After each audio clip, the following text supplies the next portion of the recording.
Welcome to the part of me TCL 30, and I'll show you how to install iPhone keyboard on this device. So first you should go into the Play Store application,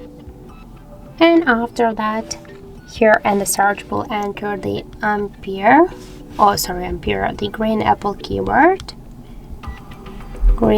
keyboard, and now we should get this application, so tap to install,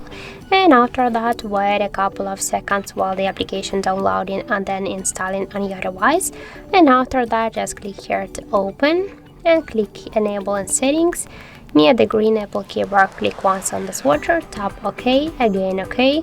and just go back. Here click to the switch input methods and switch your keyboard to the green Apple keyboard, and now as can you see the process is finished. And now we should go, for example, here into the app search, click here to allow, and now we can see